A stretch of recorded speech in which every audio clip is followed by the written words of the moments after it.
আমির তো ভালোবাসি তোকে। পর্ব সংখ্যা 4। লেখনীতে সালমা চৌধুরী। গল্প পাঠে আমি আফসানা পারভিন। অবশ্য করবে নাই বা কেন? সেই কলেজ লাইফ থেকে রাজনীতি করার ইচ্ছে তানভীরের। পড়াশোনাতে তার বিশেষ আগ্রহ ছিল না। বড় আব্বু এবং আব্বুকেও বলেছে কয়েকবার। তাদের কড়া জবাব, রাজনীতি আমাদের পছন্দ না, এই বাড়ি কেউ রাজনীতি করবে না। একদিন বাধ্য হয়ে ভাইকে কল করেছে তানভীর। ভালো মন্দ কথা শেষ করে তানভীর ভয়ে ভয়ে বলল, ভাইয়া, তোমার সাথে আমার একটু কথা ছিল। আবির সাবলীল ভঙ্গিতে উত্তর দিয়েছিল সেদিন, রাজনীতি করতে চাস, তাই তো? তানভীর নিজের কানকে বিশ্বাস করতে পারছিল না। আবির এত স্বাভাবিকভাবে কথাটা বলেছে। আবির বলল, তুই রাজনীতি কর, সমস্যা নাই, কিন্তু কিছু বিষয় মাথায় রাখবি। বিষয়টা দেখতে যতটা সহজ ততটাও সহজ না। একনিষ্ঠ এবং সৎ থাকতে হবে তোকে। দলমত নির্বিশেষে তোকে সত্যের পথে চলতে হবে। পা চাটা স্বভাব যেন না হয়। তানভীর ভয়ে ভয়ে বলল, বড় আব্বু আর আব্বু তো রাজি হচ্ছে না। আবির হেসে উত্তর দিয়েছিল, ওইসব আমি সামলে নিব। তুই আমায় কথা দে, তুই তোর জায়গায় সৎ থাকবি, আর যে কোনো সমস্যা আমায় শেয়ার করবি। সেদিন খুশিতে তানভীরের চোখ টলমলো করছিল। আবির সামনে থাকলে হয়তো জড়িয়ে ধরে কেঁদে দিত ছেলেটা। সেদিনই ভাইকে কথা দিয়েছে, সে সারা জীবন সৎ থাকবে এবং একনিষ্ঠভাবে রাজনীতি করবে। এরপর থেকে রাজনীতি সম্পর্কিত যত ঝামেলা আছে, কি করা দরকার, কোনটা করলে ভালো হবে, সবই ভাইয়ের সাথে সিদ্ধান্ত নিয়েছে তানভীর। আজ সে ছাত্রলীগের সভাপতি। সবটুকু ক্রেডিট আবিরের। আগামী বছর মেয়র নির্বাচনের পরে নতুন করে সভাপতি করা হবে, তাই তানভীর চেষ্টা করছে যেন এইবার সভাপতি হতে পারে। তানভীরের রাজনীতির জন্য বাবা চাচার সাথে আবিরের কথা কাটাকাটি সেই শুরু থেকেই, কিন্তু আবিরের এক কথা, তানভীর রাজনীতিই করবে। আজ সন্ধ্যায়ও বাবা চাচার মুখের ওপর বলেছিল, তানভীরকে কোনো প্রকার বাধা যেন না দেওয়া হয়। তানভীরের জীবনে আবির গাছের ন্যায়, যার ছায়ায় তানভীরের অবস্থান। ভাই ছাড়া তানভীর অসহায়। খাওয়া শেষ করে আবির নিজের রুমে চলে গেছে। তানভীরও চলে গেছে, কিন্তু বসে আছে মেঘ। সে খাওয়ার টেবিলে সবার আগে এসেছিল। ভেবেছিল ভাইয়ের আগে খেয়ে পালাবে, কিন্তু তা আর হলো কই। আবিরের জীবনে কেউ আছে, এই কথাটাই মাথায় ঘুরপাক খাচ্ছে অষ্টাদশীর। ভাতের প্লেটে আঙুল ঘোরাচ্ছে আর ভাবছে, আমার ছোট্ট মনটা এভাবে ভেঙে গেল। প্রেমে পড়ার আগেই ব্রেকআপ হয়ে গেল। ছি! তৎক্ষণাৎ নিজের মনকে নিজেই সান্ত্বনা দিচ্ছে, থাক, মন খারাপ করিস না, ছেলেটা ভালো না। মনে নেই তোকে ছোটবেলায় মেরেছিল? আজ তো হিটলার। তোর জীবনে রাজপুত্র আসবে, যার জীবনে রাজ করবি শুধু তুই। মালিয়া খান মেঘের হাতে পুনরায় ধাক্কা দিয়ে বলল, থাক, তোর আর খেতে হবে না। এতে হুঁশ ফিরে মেঘের। মেঘ কিছু বলার আগেই খাবারের প্লেট সামনে থেকে নিয়ে যায় উনি। বড় আম্মুর এসব কর্মকাণ্ডে আহাম্মক বনে যায় মেঘ। মালিয়া খান বলে উঠলেন, এভাবে 14 ঘন্টা ভাত নিয়ে বসে থাকলে বিষ হয়ে যাবে খাবার। মেঘেরও খাবার খাওয়ার তেমন ইচ্ছে নেই আর। সে তো নিজেকে সান্ত্বনা দিতে ব্যস্ত। হাতটা ধুয়ে রুমের দিকে যাচ্ছে। মালিয়া খান মেঘকে ডেকে আবার বললেন, তোর কি পেট ভরেছে, নাকি নতুন করে খাবার দিব তোকে? আর খাবো না, এতটুকু বলে রুমে চলে আসে মেঘ।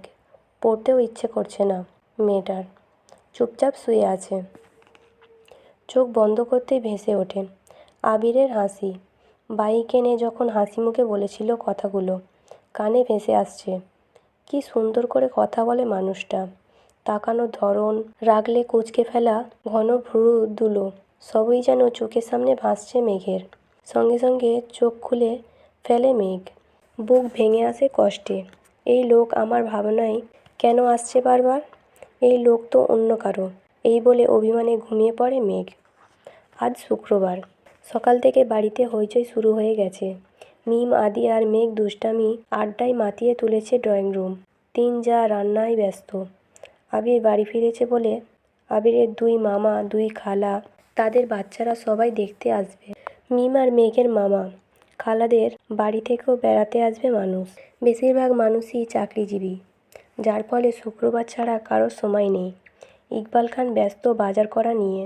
যখন যা লাগছে উনি ছুটছেন আনার জন্য। তানভীরের সকাল থেকে কোনো খোঁজ নেই। সকালে নাস্তা করে বেরিয়েছে, পার্টি অফিসের কাজ আছে, বিকালে ফিরবে বলে চলে গেছে। এই জন্য মেঘের কোনো ভয় ডর নেই। আপন মনে আড্ডায় মগ্ন মেয়েটা। হঠাৎ উপরের করিডোর থেকে আবির ডাক দিল মাকে, আম্মু একটু কফি দিতে পারবে? এই বলে রুমে চলে গেল পুনরায়। উত্তর শোনারও প্রয়োজন মনে করেননি সে। মালিয়া খান কফি করে মেঘকে ডাক দিলেন, কফিটা আবিরকে দিয়ে আয় তো মা। তৎক্ষণাৎ মেঘের মনে পড়ে গেল গতরাতের কথা। সহসা বলে উঠল, আমি কেন, মিম দিয়ে আসুক। মালিয়া খান কিছুটা বিরক্তি নিয়ে বলল, ওরা নিলে ফেলে দিবে, তখন আরেক মুসিবতে পড়ব। বাড়িতে একটু পর মেহমান আসবে। জানা মা। মেঘ আর কথা না বাড়িয়ে ধীর পায়ে পায়ে হাঁটতে হাঁটতে আবিরের দরজার পর্যন্ত আসলো। গলা শুকিয়ে যাচ্ছে মেঘের, বুকের ভেতরে ধুকপুকটা বেড়ে যাচ্ছে, হাত পা কাঁপছে। আস্তে আস্তে দরজায় টোকা দিল মেঘ। আবির বলল, দরজা খোলা আছে। কাঁপা কাঁপা হাতে দরজা ধাক্কা দিল মেঘ। আবির ল্যাপটপে কী যেন করছে, তাকিয়েও দেখল না কে এসেছে। আবির বলল, এখানে রেখে যা। মেঘ হাঁটতে পারছে না, হাত আরও বেশি কাঁপছে এখন, পায়ে একটুকু জোর পাচ্ছে না, ঠাই দাঁড়িয়ে আছে আগের জায়গায়। আবির ল্যাপটপ টেবিলে রেখে মেঘের মুখোমুখি এসে দাঁড়িয়েছে। হাত থেকে কফির মগটা নিয়ে ড্রেসিং টেবিলের সামনে রাখে। মেঘের সেদিকে কোনো মনোযোগ নেই। তার মস্তিষ্কে প্রতিটা নিউরন ছুটছে এদিক সেদিক।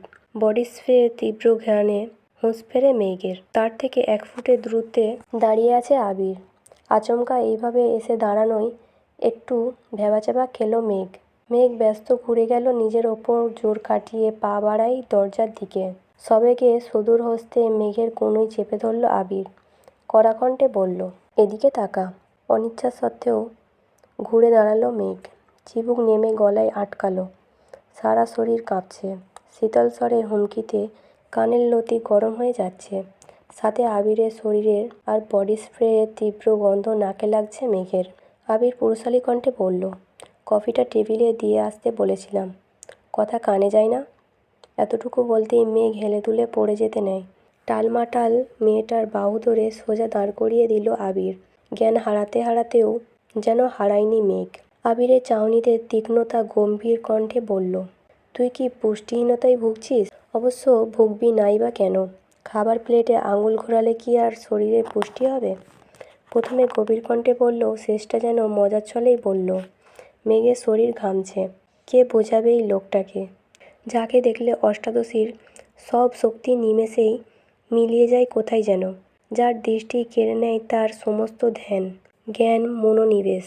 আবির সাবলীল ভঙ্গিতে বলে উঠল, যেতে পারবি নাকি দিয়ে আসবো? নিজেকে সামলে মেঘ বলল, পারবো। তারপর গুটি গুটি পায়ে রুম থেকে বের হয়ে যায় মেঘ। আবির তাকিয়ে আছে অষ্টাদশীর হাঁটার পানে। মেঘ কোনো রকমে নিজের রুম পর্যন্ত এসেছে। এক দৌড়ে এসে খাটে শুয়েছে। মন মস্তিষ্ক অস্বাভাবিকভাবে লাফালাফি করছে। কয়েক মুহূর্তের মধ্যে নিজের অস্তিত্ব খুঁজে পেল না। সেন্স হারিয়ে পড়ে আছে বিছানায়। 11টার পর থেকে মেহমান আসা শুরু হয়েছে। বাড়িঘর ভরে গেছে আত্মীয় স্বজনে। মিম আদি গোসল করে সেজেগুজে গল্প করছে সবার সাথে।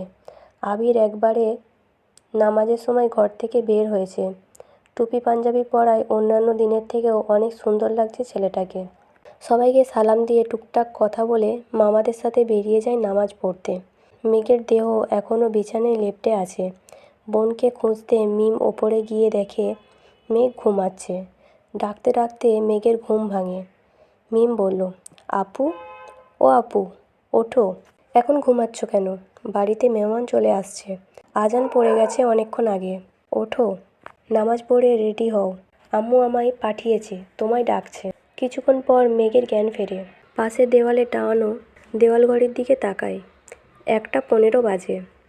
তৎক্ষণাৎ শোয়া থেকে উঠে বসে। আবিরকে কফি দিয়ে গেছিল 8:30-9টার মধ্যে। 4 ঘন্টা উপরে তার জ্ঞান ছিল না। 5 মিনিট বসে তারপর গোসলে চলে যায়। নামাজ পড়ে আবিরের দেওয়া একটা জামা পরে নিল মেঘ। বেগুনি রঙের গ্রাউন, মোটামুটি গর্জিয়াস। চুলগুলো খোপা করে নিল। এত লম্বা চুল ছেড়ে রাখলে কিছুই করতে পারবে না সে। মুখে হালকা ফেস পাউডার দিয়ে গোলাপি রঙের লিপস্টিক দিল হালকা করে। রুম থেকে বের হলো প্রায় 3টার দিকে। মামা খালারা সবাই খেতে বসেছে। ছোটদের খাওয়া শেষ। রুম থেকে বের হয়ে দাঁড়িয়ে পরিস্থিতি বোঝার চেষ্টা করছে সে। বাড়িতে এত হইহুল্লোড়ের শব্দে মাথা ধরে ফেলেছে মেঘের। নজর পড়ে সোফার দিকে। আবিরকে ঘেরাও করে বসে আছে সব মামাতো খালাতো ভাই বোনেরা। তার মধ্যে একজনের দিকে নজর পড়ে স্পেশাল একজন, মালা আপুর দিকে। মালা আপু অনার্স 3য় বর্ষে পড়ছে এখন। আবির ভাইয়ার মামাতো বোন। মালা আপুর একটা বড় আপুও আছে, উনি মাইশা। ওনার পড়াশোনা শেষ, জব করতেছে এখন। 2 বোনই এসেছেন, কিন্তু মালা আপুর দৃষ্টি কেমন জানি আবির ভাইয়ার দিকে এমনভাবে তাকিয়ে আছে যেন চোখ দিয়ে গিলে খাবে আবির ভাইকে। বিষয়টা দেখেই মেঘের মেজাজ গরম হয়ে গেছে। তৎক্ষণাৎ মনে পড়ে গেল রাতের কথা। তানভীর ভাইয়া বলেছিল আবির ভাইয়ের জীবনে কেউ আছে। মালা আপুই কি সেই কেউটা? ভাবতেই বুক ভরে ওঠে কষ্টে। আবিরের সমবয়সী একটা ভাইয়া আছে, নাম সাকিব। উনি আবির ভাইয়ার দ্বিতীয় বেস্ট ফ্রেন্ড বলা চলে।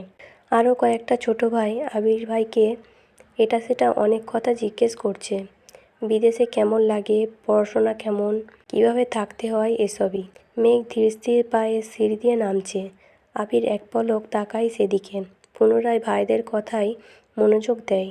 মেঘকে দেখে 2-4 জন ডাক শুরু করে, এই মেঘ কেমন আছিস, এদিকে আয়। মিম ছুটে আসে মেঘের দিকে। আপু তোমায় অনেক সুন্দর লাগছে। মাশাআল্লাহ, নজর না লাগে কারো।